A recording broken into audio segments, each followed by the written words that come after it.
I think there's everyone in this room, everyone on this committee, and even those who are not on the committee, who are staff people in this institution, believes firmly that one of our responsibilities and one of our jobs in this institution that we love and cherish and that we are so proud to serve in is about protecting life. One of the strong issues is, though, you can't pick and choose whose lives you want to protect. You just can't decide in some instances, like we did yesterday, of not wanting to save the lives of those who are potentially going to get a melanoma or a skin cancer as a result of a device that our own Food and Drug Administration has been refusing to reclassify. That's life. That's a life issue. You can't pick and choose those that you would like to support and those that you don't. We also voted yesterday against international food aid.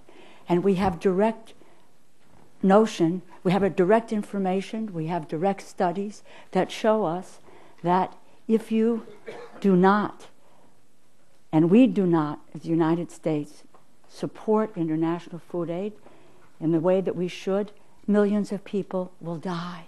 That's a life issue.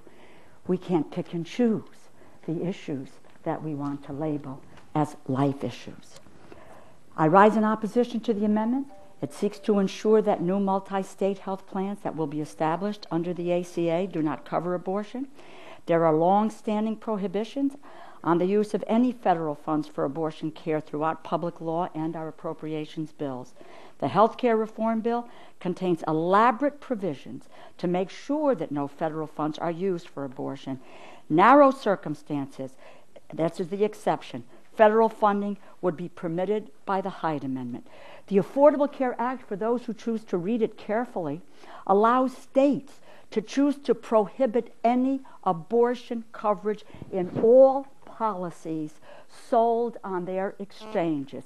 It's a prohibition that would apply to multi-state plans. What this amendment does is represent another attack from the majority on women's health and health care reform.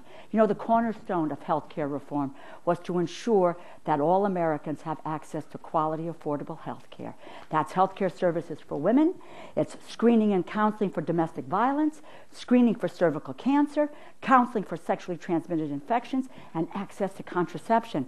The majority has shown time and again that its top priority is to please be done with health care, eliminate these services for women, and attack a woman's right to make their own health care decisions, rather than continuing to pursue an ideological agenda. It's not about being mean-spirited. It's about an ideological agenda that includes an assault on women. The majority should work with us on a number of the one priority of this committee, this institution, and the priority of the American people, and that is about the economy, and that's about jobs in this nation.